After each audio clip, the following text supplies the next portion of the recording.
రాజేష్ గారు జోహార్ జోహార్. మిత్రులారా, మనం ఉదయం నుంచి ఉషారాధన గారి నేతృత్వంలో ఇప్పటికి 10 గంటలు పైసలు అవుతుంది. మనం ఇక్కడ కూర్చొని మనం ఏ డిమాండ్స్ అయితే పెట్టామో ఇంతవరకు దానికి సంబంధించిన ప్రభుత్వాధికారులు కానీ మనం ఓట్లేసి గెలిపించిన ఈ రెడ్లు కూడా మన దగ్గర రాకపోవడాన్ని చాలా బాధాకరం. ఎందుకు ఇదంతా జరుగుతుంది, దీనికి కారణం ఏంటో తెలుసుకోవాలి. ఇది రాజేష్ గారి మరణం ఒకటమే కాదు ఈ దేశంలో జరిగేది. ఇది రాజేష్ గారితోటే ఆగది. ఇది రాజేష్ గారు మరణంతో ఆగాలని విశారదన గారు కాలికి గజ్జె కట్టుకొని రాష్ట్రం అంతా తిరుగుతున్నారు. ఇది ఇంతటితో ఫుల్ స్టాప్ జరగాలంటే ఏం చేయాలి? దళితుల పైన ఈ హత్యలు జరగకుండాలంటే దీనికి ఫుల్ స్టాప్ పెట్టాలి. ఇది ఆగిపోవాలి ఇక్కడితోటి. మరి ఇది ఇక్కడితో ఆగిపోవాలంటే ఏం జరగాలి? ఒక్క నిమిషం మనం చరిత్రలో పోవాలి. కారంచెడులో కమ్మలు మాదిగల్ని చంపారు. ఎందుకు చంపారు? కాస్తంత నీళ్ళు వాళ్ళు తాగే నీళ్ళ కాడ దుర్మార్గుడు కలుషం చేస్తే ప్రశ్నించేందుకు చంపారు. చుండూరులో చంపారు. కాస్తంత చదువుకొని తెల్ల సొక్కాలు వేసుకొని సినిమా థియేటర్లో ఒక పిల్లవాడి ఒక రెడ్డుడికి కాలు కలిగిందని ఉరికిచ్చుకుంటా రాజ్యంతో అత్యంత దారుణంగా చంపారు. ఈ 2 పోరాటాల్ని మనం పరిశీలించాలి. 2 పోరాటాల్లో చాలా భిన్నంగా కనపడతాయి.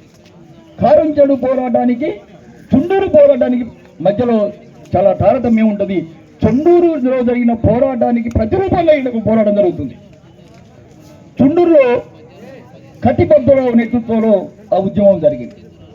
ఆయన ఢిల్లీ జంతర్ మంతర్ దగ్గర కూర్చొని ధర్నా చేశాడు చుండూరు అంశంలో, మా బిడ్డలకు న్యాయం చేయాలని. అప్పుడు పివి నరసింహారావు ప్రధానిగా ఉన్నాడు.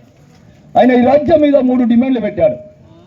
మా బిడ్డలకి భూమి లేదు కాబట్టి, మా బిడ్డలు చదువుకున్నారు కాబట్టి మీరు చంపారు, కాబట్టి మా బిడ్డలకి భూమి ఇవ్వాలి, దానితో పాటు అక్కడ యూనివర్సిటీ కట్టాలి, అంతకంటే 2 నా బిడ్డల అమాయకులు, నా బిడ్డల అమరులు కాబట్టి ఊరు నడిపట్టున సమాజాలను 3 డిమాండ్స్ పెట్టాడు. 3 డిమాండ్లు పెట్టి ఢిల్లీ జంతర్ మంతర్ దగ్గర కూర్చుంటే అప్పుడున్నటువంటి దళితటువంటి రామిలిస్వామి పాస్వాన్ మంత్రులు లాంటి వాళ్ళందరూ కూడా మద్దతు ఇస్తే ఆ పివి నరసింహారావు వనికి 3 సార్లు మంతనాలు జరిపాడు. ఇదే కత్తి పద్మారావు తోటి. అప్పుడు ఆ మంతనాల్లో ఒక అంశం పెట్టాడు, భూమి ఇవ్వడానికి మాకు ఇబ్బంది లేదు, ఒక 3 ఎకరాల భూమి ఇస్తామన్నాడు. దానితో పాటు మళ్ళీ చర్చల్లో మీకు యూనివర్సిటీ కట్టిస్తామని చెప్పారు. కానీ ఊరు మధ్యలో సమాధి చేయడం మాత్రం మా నుంచి అయ్యే పని కాదు, అది మేము చేయలేమని చెప్తే నాకు ఆ 2 అవసరం లేదు, ఊరు మధ్యలో సమాధి కట్టాలని కూర్చున్నాడు ఆ రోజు కత్తి పద్మారావు.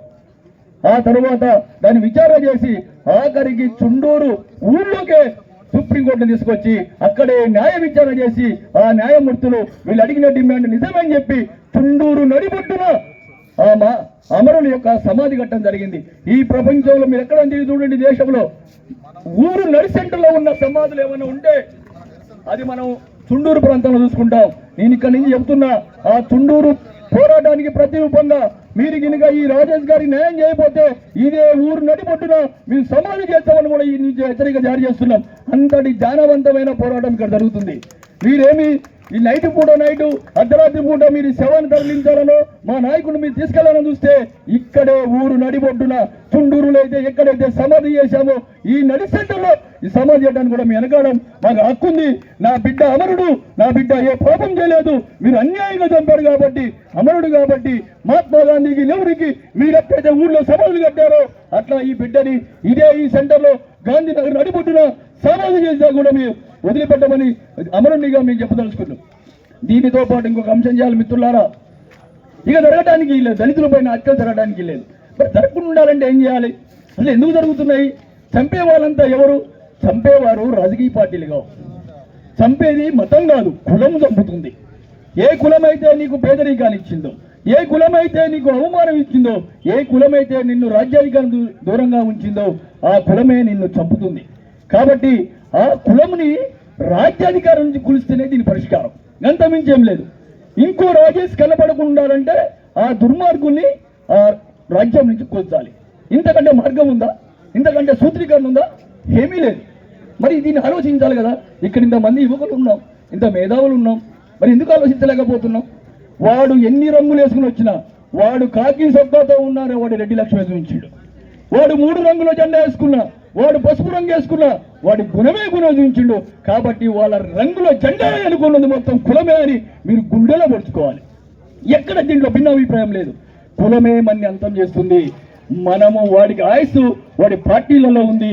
ఆ పార్టీలు మనే కావనుకొని ఒక్క నిమిషం కింద అనుకుని రేపకాలితో ఆ పార్టీలు తంటే ఇంకో రాజేష్ మరణం జరగదు. ఇది జరగాల్సిన అవసరం ఉంది.